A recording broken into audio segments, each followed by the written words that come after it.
Hi friends, നമസ്കാരം. Krishna's story ടൈമിലേക്ക് എല്ലാവർക്കും സ്വാഗതം. എല്ലാവർക്കും ശ്രീകൃഷ്ണ ഭഗവാന്റെ അനുഗ്രഹാശിസ്സുകൾ ഉണ്ടാകുവാനായി പ്രാർത്ഥിക്കുന്നു. കൃഷ്ണായനം കഥ കേൾക്കണ്ടേ എല്ലാവർക്കും? 2 ദിവസമായി വീഡിയോ ചെയ്തിരുന്നില്ല. പ്രതികൂല കാലാവസ്ഥ കാരണം ഭയങ്കര ഇടിയും മഴയും ഒക്കെ ആയതുകൊണ്ട് 2 ദിവസം വീഡിയോ ചെയ്യാൻ കഴിയാഞ്ഞതിൽ ഖേദിക്കുന്നു. കൃഷ്ണായനം എന്ന ഈ പുസ്തകത്തിൻ്റെ രചയിതാവ് തുളസി കോട്ടുക്കൽ, പബ്ലിഷേഴ്സ് ഹരിശ്രീ ബുക്സ് പുനലൂർ, ഓഡിയോ കൃഷ്ണകുമാരി. ചാനലിലേക്ക് ആദ്യമായി കടന്നു വരുന്നവർ മറക്കാതെ സബ്സ്ക്രൈബ് ചെയ്തുകൊണ്ട് കേൾക്കുക. അതുപോലെ എല്ലാവരും കേൾക്കുമ്പോൾ തന്നെ ഒന്ന് ലൈക്ക് ചെയ്യുക കൂടി ചെയ്യുക. ഇന്നത്തെ ഭാഗത്തിലേക്ക്. ഓം ശ്രീകൃഷ്ണ പരമാത്മനേ നമഃ. നന്ദഗോപൻ മടങ്ങുന്നു. യമുനയുടെ കരയിൽ പട്ടട തീർന്നു. അക്രൂരന്റെ ആജ്ഞാനുസരണം ചന്ദനവും അകിലും കൊണ്ട് കമനീയമായി പട്ടട തീർത്തു. ആ വിവരം അക്രൂരൻ കേശവനെ അറിയിച്ചു. ആചാര്യന്റെയും ഉഗ്രസേന മഹാരാജാവിൻ്റെയും അനുവാദത്തോടെ സ്നാനാദി കർമ്മങ്ങൾ ചെയ്ത് രാജകീയ വസ്ത്രങ്ങൾ ധരിപ്പിച്ച് രാജോചിതമായ ഭാവങ്ങളോടെ കംസന്റെ മൃതദേഹം യമുനാ നദിയുടെ കരയിലേക്ക് കൊണ്ടുപോയി. പട്ടടയ്ക്ക് സമീപത്തേക്ക് യാദവരുടെ ക്രമമനുസരിച്ച് സ്ത്രീകൾ വരുവാൻ പാടില്ല. അതുകൊണ്ട് സ്ത്രീകൾ അന്തഃപുരത്തിൽ തങ്ങി. രാജാവിൻ്റെ മൃതദേഹം മഞ്ചലിലെടുത്തപ്പോൾ രാജപത്നിമാർ പരിസരമറിയാതെ വാവിട്ട് നിലവിളിച്ചു. ആരെല്ലാമോ അവരെ ആശ്വസിപ്പിച്ചു. പക്ഷേ അവരുടെ വേദന പരിഹരിക്കുവാൻ ആർക്കു കഴിയും? യമുനയുടെ കരയിൽ ജനം തിങ്ങി. അക്രൂരൻ എല്ലാത്തിനും നേതൃത്വം നൽകി. ആചാരാസ്ത്രങ്ങൾ പട്ടടയിൽ കുത്തി നിർത്തി. മൃതദേഹത്തിൽ ചന്ദനം തളിച്ചു, പൂക്കൾ വെച്ചു. പരലോകയാത്രയ്ക്ക് മംഗളം നേർന്നു. പട്ടടയിൽ സ്വർണവും വെള്ളിയും വെച്ചു. ആചാരകർമ്മങ്ങൾ കഴിഞ്ഞു. ഇനി അഗ്നി കൊളുത്തണം. മധുരയുടെ ഭൗതികതയിൽ ഭയം വിതച്ച കംസരാജാവ് എരിഞ്ഞടങ്ങുകയാണ്. ചന്ദനവിറകിനെ അഗ്നി ആശ്ലേഷിച്ചു. പൗരന്മാർ പിരിഞ്ഞു. മിക്ക പേരും യമുനാ തടം വിട്ടു. പൊരി ചിതറിക്കത്തുന്ന അഗ്നികുണ്ഡത്തിന് മുമ്പിൽ അക്രൂരൻ നിന്നു. ഇന്നലെ വരെ മധുരയെ കിടുകിടെ വിറപ്പിച്ചിരുന്ന കംസൻ ഇതാ എരിഞ്ഞടങ്ങുന്നു. ജീവിതത്തിൻ്റെ പരിണാമം ഓർത്ത് അക്രൂരൻ അതിശയിച്ചു. ശവദാഹകർ കൊള്ളികൾ നീക്കി കയറ്റുന്നു. അഗ്നി സ്ഥലകാലങ്ങൾ മറന്ന് കംസ ശരീരത്തെ നക്കി തീർക്കുന്നു. ഭൗതിക ജീവിതത്തിൻ്റെ അന്ത്യം. ഇവിടെ എത്താനുള്ള ധൃതിയിൽ ഓരോരുത്തരും കാട്ടിക്കൂട്ടുന്ന കർമ്മങ്ങൾ എന്തെല്ലാം! എല്ലാവർക്കും തുല്യമായ ആ ശ്മശാന ഭൂമിയിൽ നിന്നും അക്രൂരനും പിൻവാങ്ങി. ആ യാദവ മന്ത്രിയുടെ കണ്ണിൽ ഒരു തുള്ളി കണ്ണുനീർ പൊടിഞ്ഞു നിന്നു. കാളിന്തിയുടെ മണൽത്തിട്ട അവസാനിക്കുന്നു. അവിടെ വരെ നടന്നെത്തിയ അക്രൂരൻ വിധി നിയോഗത്താൽ തിരിഞ്ഞു നിന്നു.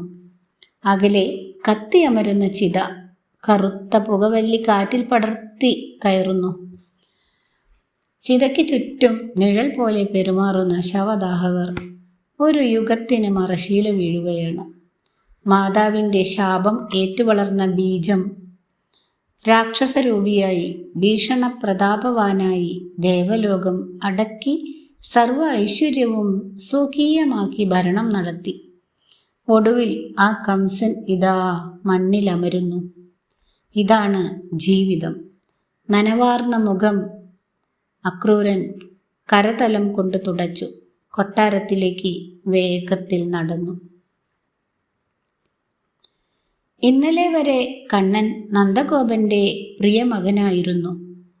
ഇന്നങ്ങനെയല്ല. വസുദേവരുടെ പൊന്നു മകനാണ് അദ്ദേഹം. ആ സത്യം വെളിവായി കഴിഞ്ഞു. നന്ദഗോപൻ വെറും വളർത്തച്ഛൻ മാത്രം. ഒരു വളർത്തച്ഛൻ മാത്രമാണോ നന്ദഗോപൻ? ബന്ധങ്ങളുടെ അർത്ഥതലങ്ങൾക്കപ്പുറത്ത് ജീവിതത്തിൻ്റെ അനുപമമായ സത്യതലം അവരെ ഒന്നാക്കിയിരിക്കുന്നു. കേശവൻ നന്ദഗോപനെ കണ്ടു. ആ കാൽക്കൽ അദ്ദേഹം ദണ്ഡനമസ്കാരം ചെയ്തു. നന്ദൻ കേശവനെ എഴുന്നേൽപ്പിച്ചു, ആലിംഗനം ചെയ്തു, നെറുകയിൽ ചുംബിച്ചു. വേർപാടിൻ്റെ വേദന സഹിക്കാഞ്ഞ് വിതുമ്പിക്കരഞ്ഞു. നന്ദഗോപൻ പറഞ്ഞു, മകനെ, ഞാൻ നാളെ മടങ്ങിപ്പോവുകയാണ്. അവിടുന്ന് വന്ന ഗോപന്മാരും ധൃതി കൂട്ടുന്നു.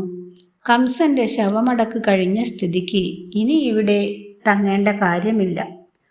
എത്രയും വേഗം മടങ്ങിപ്പോകുവാൻ നീ അനുവദിക്കണം.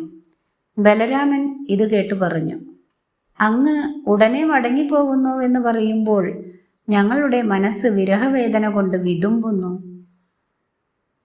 യജ്ഞോപവീതം കഴിയുന്നതുവരെ ഇവിടെ തങ്ങുവാൻ മനസ്സുണ്ടാവണം. കണ്ണാ, പിതാവിനോട് പോകരുതെന്ന് പറയൂ. നന്ദഗോപൻ പറഞ്ഞു, മക്കളെ, നിങ്ങളോടൊപ്പം ജീവിതാന്ത്യം വരെ ഇവിടെ കഴിയുവാൻ ആഗ്രഹിക്കുന്നവനാണ് ഞാൻ. പക്ഷേ എനിക്കതിന് കഴിയുകയില്ലല്ലോ. ഇപ്പോൾ ഞാൻ നിങ്ങളോടൊപ്പം കഴിയുമ്പോൾ ആഹ്ലാദത്തിൻ്റെ അനുപമ നിമിഷങ്ങളാണ് ആസ്വദിക്കുക. എന്നാൽ അത് കടുത്ത ദുഃഖത്തിനാണ് പിന്നെ വഴിവെക്കുന്നത്. അതുകൊണ്ട് പോകാൻ അനുവദിക്കുക. വൃന്ദാവനത്തിൽ എത്രയും വേഗം എത്താമോ അത്രയും നന്ന്. അവിടുത്തെ കാര്യങ്ങൾ നിന്നോട് പ്രത്യേകം പറഞ്ഞു തരേണ്ടതില്ലല്ലോ. കണ്ണാ, വിധിയുടെ നിശ്ചയമാണത്. എല്ലാം നല്ലതിനു വേണ്ടിയാണ്. നിന്റെ അമ്മ കാര്യങ്ങൾ അറിയുവാൻ വഴിക്കണ്ണുമായി കാത്തിരിക്കുകയാണ്. രാധ ഉറങ്ങിക്കാണുകയില്ല. ഗോപസ്ത്രീകൾ നീ വരുമെന്ന് തന്നെയാണ് പ്രതീക്ഷിക്കുന്നത്. 10 വർഷം നിന്നെ പിരിഞ്ഞവരാണ് വസുദേവരും ദേവകിയും.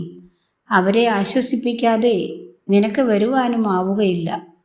യശോദയെ എങ്ങനെ സമാധാനിപ്പിക്കുമെന്നോർക്കുമ്പോൾ മാത്രമേ എനിക്ക് ദുഃഖമുള്ളൂ. അവളെ ആശ്വസിപ്പിക്കുവാൻ ഞാൻ കൂടിയില്ലെങ്കിൽ മക്കളെ, ഏതുകൊണ്ടും ഞാൻ പോകുന്നതാണ് നല്ലത്. നന്ദഗോപൻ ഇങ്ങനെ പറയുമ്പോൾ കൃഷ്ണനും ബലരാമനും വൃന്ദാവനത്തിലെ സ്വഗൃഹത്തിൽ മനസ്സുകൊണ്ടെത്തി. യശോദയുടെ ചുറ്റും ഒരു കൂട്ടം ഗോപസ്ത്രീകളുണ്ട്. കരഞ്ഞു കലങ്ങിയ കണ്ണുകളുമായി രാധയും അവരുടെ ഇടയിലിരിക്കുന്നു. എല്ലാവരും തേരുവരുന്ന ശബ്ദമാണ് ശ്രദ്ധിക്കുന്നത്. ഇന്ന് കണ്ണൻ വരാതിരിക്കുകയില്ല. ഇന്നലെ വരാമെന്ന് പറഞ്ഞിട്ടാണ് പോയത്. ചാപപൂജ തീർന്നു കാണുകയില്ല. മധുര വലിയ നഗരമല്ലേ. കൂട്ടുകാരുമൊത്ത് നടന്നു കാണുകയായിരിക്കും. കംസന്റെ അതിഥിയായിട്ടാണോ കേശവൻ താമസിക്കുക? ആയിരിക്കുകയില്ല. ഗർഗാചാര്യന്റെ ഭവനത്തിലായിരിക്കും വസിക്കുക. കണ്ണൻ മടങ്ങി വരാതിരിക്കുമോ? മോശേട്ട കരിനാവ് കൊണ്ട് കറുത്ത വാക്കുകൾ ഉച്ചരിക്കാതെ. കണ്ണൻ വരും, വരാതിരിക്കില്ല. നോക്കൂ, കാലികൾ വരെ ദുഃഖിക്കുന്നു. അവ പുല്ല് തിന്നുന്നില്ല, ജലം കുടിക്കുന്നില്ല, പശുക്കുട്ടികൾ കൂത്താടുന്നില്ല. അവയും വഴിയിലേക്ക് നോക്കി നിൽക്കുകയാണ്. ഗോപികമാരുടെ വാക്കുകൾ ഒന്നും യശോദയുടെ മനസ്സിൽ കടന്നില്ല. കണ്ണൻ്റെ വേർപാട് യശോദയെ അത്രയ്ക്ക് തളർത്തിയിരുന്നു. യശോദേ, കണ്ണൻ പോയതിനു ശേഷം നീ ആഹാരമൊന്നും കഴിച്ചിട്ടില്ലല്ലോ. ഇത്തിരി പാൽക്കഞ്ഞി കുടിക്കൂ. രാധേ, നീയും വന്ന് എന്തെങ്കിലും കഴിക്കൂ. എത്ര ദിവസമാണ് പട്ടിണി കിടക്കുന്നത്? അവൻ മടങ്ങി വരും, പ്രായമായ ഒരു ഗോപസ്ത്രീ പറഞ്ഞു. പക്ഷെ അവരുടെ വാക്കുകൾ വെറും ശബ്ദങ്ങളായി മാത്രം നിന്നു. വൃന്ദാവനം കണ്ണുനീരിൽ കുളിച്ചു നിൽക്കുകയാണ് ഇപ്പോഴും. തങ്ങൾ എന്താണ് അനങ്ങാതെ നിൽക്കുന്നത്? നന്ദഗോപന്റെ വാക്കുകൾ കേട്ട് കേശവനും താലങ്കനും ഞെട്ടി ഉണർന്നു. കൃഷ്ണൻ പറഞ്ഞു, അച്ഛാ, അവിടുന്ന് എവിടെയായാലും ഞാൻ അടുത്തുണ്ടാകും. ഈ വാക്കുകൾ കേട്ട് നന്ദഗോപൻ തേങ്ങിപ്പോയി. കണ്ണുകൾ നിറഞ്ഞു തുളുമ്പി. മക്കളെ, ആ വിളി പൂർണ്ണമാക്കുവാൻ നന്ദഗോപന് കഴിഞ്ഞില്ല. ശബ്ദം തൊണ്ടയിൽ കുരുങ്ങി. വേദന നിയന്ത്രിച്ച് അദ്ദേഹം പറഞ്ഞു, പൊന്നു മക്കളെ, നിങ്ങളുടെ മാതാവിൻ്റെ രക്ഷയ്ക്കായി ഞാൻ അവിടെ എത്തിയേ മതിയാവൂ. രാത്രി തന്നെ മടങ്ങാതെ വയ്യ. നന്ദഗോപൻ വണ്ടികൾ പൂട്ടുവാൻ ആജ്ഞാപിച്ചു. അദ്ദേഹത്തിന് ഏറെ നേരം പിടിച്ചു നിൽക്കുവാൻ കഴിഞ്ഞില്ല. ഒരു വണ്ടിയിൽ കയറി തല കുമ്പിട്ടിരുന്നു. യഥാർത്ഥത്തിൽ നന്ദഗോപൻ കരയുകയായിരുന്നു. പിതാവിനെ ശ്രദ്ധിച്ച് കേശവൻ നിന്നു. വൃഷഭാനുവും കൂട്ടരും വണ്ടികൾ തെളിച്ചു. ഉടനെ വൃന്ദാവനത്തിലേക്ക് വരുന്നുണ്ടെന്ന് പറഞ്ഞ് എല്ലാവരെയും ആശ്വസിപ്പിച്ച് കേശവൻ അവരെ യാത്രയാക്കി. നന്ദഗോപൻ കയറിയ വണ്ടി അവസാനമാണ് നീങ്ങിയത്. ഞരക്കത്തോടെ വാഹനം ഉരുണ്ടപ്പോൾ നന്ദഗോപൻ തല ഉയർത്തി. ആ കണ്ണുകൾ നനഞ്ഞിരിക്കുന്നു. വദനം ചുവന്നു തുടുത്തിരിക്കുന്നു. തിങ്ങുന്ന വേദന അമർത്തുന്നതിൽ നന്ദൻ പരാജയപ്പെട്ടിരിക്കുന്നു. ഇളം കാറ്റിൽ നന്ദഗോപന്റെ തേങ്ങൽ കേശവനെ പൊതിഞ്ഞു നിന്നു.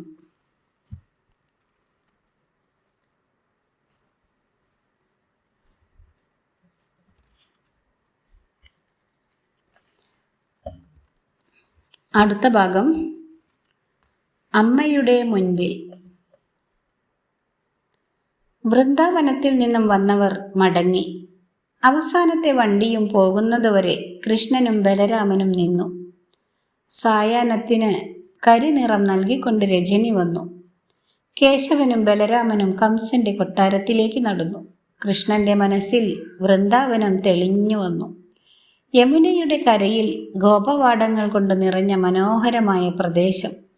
അവിടെ കാലിമേച്ചും ഗോപവനിതകളോടൊത്ത് കളിയാടിയും നടന്ന ദിനങ്ങൾ കണ്ണനോർത്തു. പാൽപുഞ്ചിരിയുമായി നടനം ചെയ്യുന്ന രാധ, കൃഷ്ണന്റെ പ്രിയ സഖിയാണവൾ. ആ മനസ്സിൽ കളങ്കമില്ല, നിർമ്മലമായ സ്നേഹം മാത്രം. വെണ്ണ കട്ടുണ്ട് നടന്ന കാലം, യമുനയുടെ കരയിൽ കളിവീടുണ്ടാക്കി കളിച്ച നിമിഷങ്ങൾ, ഗോപവനിതമാർ ഗാനം കേട്ടു നൃത്തമാടിയ സുന്ദര സായാഹ്നങ്ങൾ. പാലൊളിച്ചന്ദ്രിക തൂകി രജനി സുന്ദരഗാത്രിയായി വിലസിയപ്പോൾ ഓടക്കുഴൽ ഗാനത്തിൽ അഭിരമിച്ച് രാസലീല നടത്തിയ മുഹൂർത്തങ്ങൾ എല്ലാം കൃഷ്ണനോർത്തു. ഓർമ്മകളുടെ മണിച്ചെപ്പുമായി കേശവനും ബലരാമനും കംസന്റെ കൊട്ടാരത്തിലെത്തി. രുചി പറഞ്ഞ് വെണ്ണ തന്ന യശോദ, തനിക്ക് വേണ്ടി മരിക്കുവാനും തയ്യാറാകുന്ന ഗോപന്മാർ, തൻ്റെ പ്രിയപ്പെട്ട കാലികൾ, ഏതോ ഒരജ്ഞാത ശക്തി തന്നെ വൃന്ദാവനത്തിലേക്ക് ആകർഷിക്കുന്നില്ലേ? ഭൗതിക ജീവിതത്തിൽ അനുഷ്ഠിക്കേണ്ടുന്ന ജീവിതക്രമങ്ങൾ കേശവനെ അത്ഭുതപ്പെടുത്തുക തന്നെ ചെയ്തു. കംസന്റെ മരണം കഴിഞ്ഞതോടെ ധനുർയജ്ഞം കാണുവാനെത്തിയിരുന്ന രാജാക്കന്മാർ പിരിഞ്ഞു. അവരെല്ലാം കൃഷ്ണനുമായി ബന്ധം സ്ഥാപിച്ചിട്ടാണ് പിരിഞ്ഞത്. 10 വയസ്സ് മാത്രമാണെങ്കിലും ഇരുത്തം വന്ന മനസ്സുമായിട്ടാണ് കേശവൻ വന്നിരിക്കുന്നതെന്ന് സംസാരത്തിൽ നിന്നും അവർക്ക് മനസ്സിലായി. വസുദേവരും അക്രൂരനും ചേർന്ന് എല്ലാ രാജാക്കന്മാരെയും ബഹുമാനിച്ചയച്ചു. രുക്മിയോടും അവർ പറഞ്ഞു, നിങ്ങൾ അയൽ രാജ്യക്കാരല്ലേ, കുറച്ചു ദിവസം കഴിഞ്ഞു പോകാം. കൃഷ്ണന്റെ യജ്ഞോപവീതം കഴിയട്ടെ. പക്ഷെ രുക്മിയുടെ ഭാര്യ സുവ്രതയ്ക്ക് അത് ഇഷ്ടമായില്ല. എന്നാൽ രുക്മിണിക്ക് താമസിക്കുവാൻ ഇഷ്ടമാണ്. കൃഷ്ണനെ കാണുന്നത് അവൾക്ക് നയനാനന്ദകരമാണ്. ഇന്ദ്രനീല നിറവും ചുരുണ്ട മുടിയും ഉയർന്ന നാസികയും ആലില പോലുള്ള ഉദരവും ആരാണ് മോഹിക്കാത്തത്? രുക്മിണിക്ക് കണ്ണന്റെ കണ്ണുകളെയും ഇഷ്ടപ്പെട്ടു. കാളിന്തി ഓളം തള്ളുന്ന ആ കണ്ണുകളിൽ എത്ര നോക്കിയിരുന്നാലും മതിയാവുകയില്ല. ആ വിരലുകൾ എത്ര മൃദുവായിരിക്കും. അവ കൊണ്ടുള്ള ഒരു തലോടലിന് എന്ത് സുഖമായിരിക്കും. ആലോചിച്ചപ്പോൾ ഇടനെഞ്ചു കുറുകി, സ്തനതടങ്ങൾ ഉരത്തു. രുക്മിണി കണ്ണനെ സ്വപ്നം കണ്ടു.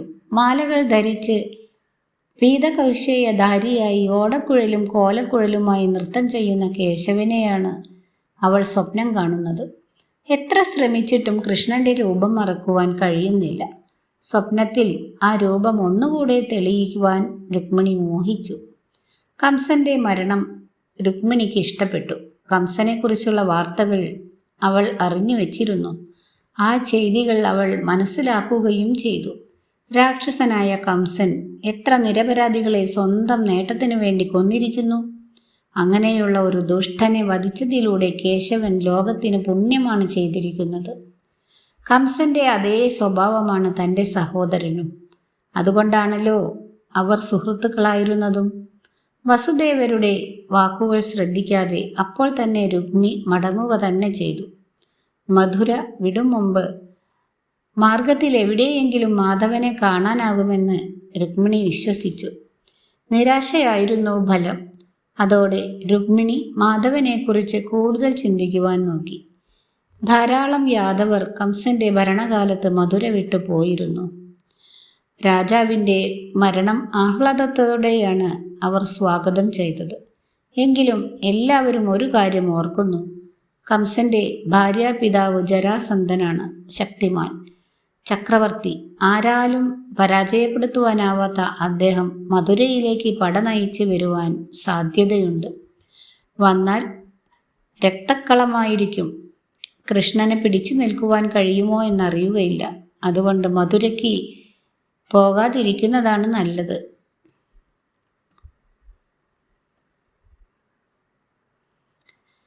ഇങ്ങനെ ചിന്തിച്ച് കുറച്ച് ആളുകൾ മധുരയ്ക്ക് വരുവാൻ മടിച്ചു. കംസന്റെ അന്തഃപുരം അപ്പോഴും തേങ്ങിക്കൊണ്ടിരുന്നു. രാത്രിയുടെ ആദ്യയാമം. മധുര നിശബ്ദതയിലേക്ക് നീങ്ങുകയാണ്. കംസന്റെ മരണം ആശ്വാസത്തോടൊപ്പം മധുരയിൽ കനത്ത ഭയവും സൃഷ്ടിച്ചു. മറ്റൊന്നുമല്ല അതിനു കാരണം. ജരാസന്ധന്റെ വരവിനെക്കുറിച്ചവർ ഭയന്നു. ചക്രവർത്തിയാണ് ജരാസന്ധൻ. അയാൾ വരുക തന്നെ ചെയ്യും എന്നവർ ഉറച്ചു. മഗധയിലെ പടയും മധുരയിലെ കംസന്റെ അനുകൂലികളും കൃഷ്ണനെ എതിർത്തില്ല. കേശവനും ബലരാമനും വസുദേവരെയും അക്രൂരനെയും കണ്ടു. കേശവൻ പറഞ്ഞു: പിതാവേ, ഞാൻ ഇനിയും ക്രൂരനായിക്കൂടാ. അമ്മയെ കാണുവാൻ വൈകി. വസുദേവർ പറഞ്ഞു: വരൂ, നമുക്ക് ദേവകിയുടെ അടുത്തേക്ക് പോകാം. നിത്യവും നിന്റെ രൂപം മനസ്സിൽ വെച്ച് കഴിയുന്നവളാണവൾ. നിന്നെ കാണുവാൻ ഉഴറി നിൽക്കുന്ന അവളെ ഉണ്ണി ആശ്വസിപ്പിക്കണം. കണ്ണുനീരിൻ്റെ കടലാണ് നിന്റെ അമ്മ. അവൾ തിന്നു തീർത്ത വേദന ഈ ഭൂമിയിൽ ആര് അനുഭവിച്ചിട്ടുണ്ടാവും? അവർ ദേവകിയുടെ കൊട്ടാരത്തിലേക്ക് നടന്നു. യഥാർത്ഥത്തിൽ കൃഷ്ണൻ ദേവകിയുടെ അടുത്തേക്ക് നടക്കുകയല്ല, ഓടുകയാണ് ചെയ്തത്. കൊട്ടാരത്തിൽ ആ ഇരുട്ടിലും വഴിവക്കിൽ കണ്ണും നട്ടിരിക്കുകയായിരുന്നു ദേവകി. അമ്മേ! കണ്ണൻ്റെ ഹൃദ്യമായ നാദം. ദേവകിയുടെ കണ്ണിൽ ആനന്ദത്തിൻ്റെ തുടുനീർ. ദേവകി വിളക്കു തെളിച്ചു. ദീപപ്രകാശത്തിൽ എരിയുന്ന വിളക്കുപോലെ ശോഭിക്കുന്ന കേശവൻ. ദേവകിയും മാധവനും ഏറെ നേരം നോക്കി നിന്നു. 2 സമുദ്രങ്ങൾ തിരയടങ്ങി ശാന്തമാകുന്നു. കുതിച്ചു പാഞ്ഞ അരുവി തടത്തിലെത്തി മൃദുവായി പുഞ്ചിരിക്കും പോലെ ഇരുവരും ചിരിച്ചു. കണ്ണാ, അമ്മേ! അമൃതിൻ്റെ തുനിവുള്ള കാമ്പുറ്റ ശബ്ദങ്ങൾ. അളമുറിഞ്ഞ നദി സമുദ്രത്തിൽ ലയിക്കും പോലെ അമ്മ മകനെ ആലിംഗനം ചെയ്തു, മകൻ അമ്മയെയും. ഇരുവർക്കും ഒന്നും സംസാരിക്കുവാനായില്ല. അല്ലെങ്കിൽ തന്നെ ഭാഷയ്ക്ക് ഇവിടെ എന്തു കാര്യം? ദേവകി മകനെ തലോടിക്കൊണ്ടിരുന്നു, മകൻ അമ്മയെയും. അമ്മ മകനെ മതിയാവോളം മുകർന്നു. അവിടെ ഒരു പുതിയ യുഗം വിടർന്നു. വാക്കുകൾ കൊഴിഞ്ഞ കർമ്മം മാത്രമായ യുഗം. ദേവകി മകനെ മടിയിലിരുത്തി. പാലുകൊണ്ട് നനഞ്ഞ മാറിൽ ഒതുക്കി. എല്ലാം മറന്ന് പ്രപഞ്ചത്തിൻ്റെ ആദി തേജസ് അമ്മയുടെ മാറിൽ അമർന്നിരുന്നു. കാലം ഇമ കൂട്ടാതെ അവരെ നോക്കി നിന്നു. ഇന്നത്തെ ഭാഗം ഇവിടെ അവസാനിച്ചിരിക്കുന്നു. ഇതോടുകൂടി കൃഷ്ണായനം 2 എന്ന പുസ്തകവും വായിച്ചു തീർന്നിരിക്കുന്നു. ഇനി കൃഷ്ണായനം 3 വായിക്കുവാനുള്ളത്. അടുത്ത ഭാഗം അടുത്ത ദിവസം കേൾപ്പിക്കാം. വീഡിയോ ഇഷ്ടമായാൽ എല്ലാവരും ഒന്ന് like, share and subscribe. Thank you.